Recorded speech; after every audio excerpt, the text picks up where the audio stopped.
عباس رضی اللہ عنہ سے روایت ہے کہ جب رمضان کا مہینہ آیا تو رسول اللہ صلی اللہ علیہ وسلم نے فرمایا، یہ جو مہینہ تم پر آیا ہے اس میں ایک رات ہے جو 1000 مہینوں سے بہتر ہے، جو اس کی سعادت سے محروم رہا، ہر بھلائی سے محروم رہا۔ رمضان المبارک کے خاص مہینے میں ایک رات کو خاص الخاص کہا گیا ہے، یعنی شب قدر کی رات، وہ رات جو 1000 مہینوں سے بہتر ہے، یعنی 1000 مہینوں میں بھی عبادت کی جائے تو وہ عبادت اس ایک رات کی عبادت کے برابر نہیں ہو سکتی۔ حضرت ابو ہریرہ رضی اللہ عنہ سے روایت ہے کہ نبی پاک صلی اللہ علیہ وسلم نے فرمایا، جس نے لیلۃ القدر میں ایمان کے ساتھ اور ثواب کی نیت سے قیام کیا تو اس کے گزشتہ گناہ معاف کر دیے جاتے ہیں۔ یہ رات اتنی رحمتوں اور برکتوں والی عظیم رات ہے کہ اللہ تعالیٰ نے قرآن پاک میں اس کے بارے میں ایک مکمل سورت نازل فرمائی، جس میں فرمایا گیا، تم کیا جانو شب قدر کیا ہے؟ شب قدر 1000 مہینوں سے بہتر ہے، اس میں فرشتے اور جبرائیل اترتے ہیں اپنے رب کے حکم سے ہر کام کے لیے، وہ سلامتی ہے صبح چمکنے تک۔ یہ رات طلوع فجر تک سراسر سلامتی کی رات ہے۔ اس رات جبرائیل علیہ السلام اور فرشتے خیر و برکت کے ساتھ زمین پر اترتے ہیں۔ حدیث میں آتا ہے، بلا شبہ اس رات زمین پر فرشتوں کی تعداد زمین پر کنکریوں کی تعداد سے بھی زیادہ ہوتی ہے۔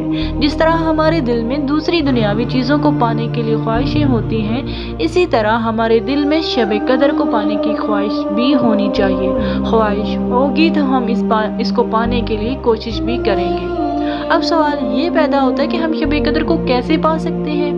اس بارے میں رسول اللہ صلی اللہ علیہ وسلم نے فرمایا، رمضان کے آخری عشرے کی تاک راتوں میں لیلۃ القدر کو تلاش کرو۔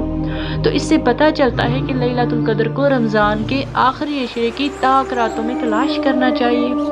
اب اگر ہم نبی پاک صلی اللہ علیہ وسلم کے طرز عمل کو دیکھیں تو حضرت عائشہ رضی اللہ عنہا فرماتی ہیں کہ رمضان کے باقی دنوں کی نسبت آخری عشرے میں رسول اللہ صلی اللہ علیہ وسلم عبادت میں زیادہ کوشش کیا کرتے تھے۔ جب آخری عشرہ شروع ہوتا تو آپ کی عبادت کرنے کے لیے کمر بستہ ہو جاتے ہیں، راتوں کو جاگتے اور اپنے اہل خانہ کو بھی جگاتے۔ آپ صلی اللہ علیہ وسلم آخری عشرے میں کثرت سے قرآن کی تلاوت کرتے تھے اور کثرت سے صدقہ کرتے تھے۔ لیلۃ القدر کے بارے میں جو مسنون دعا ہمیں ملتی ہے وہ ہے، اللہم انک عفو تحب العفو فاعف عنی۔ اے اللہ تو معاف کرنے والا ہے، معاف کرنے کو پسند کرتا ہے، بس تو مجھے معاف فرما دے۔ آپ کا اور ہمارا ٹارگٹ یہ ہونا چاہیے کہ ہم نے شب قدر کے لیے خود کو تیار کرنا ہے۔ اس رات نماز، قرآن، ذکر، تسبیح، استغفار، نوافل، خوب دعائیں کرنی ہیں انشاءاللہ تعالی۔ جزاکم اللہ خیر۔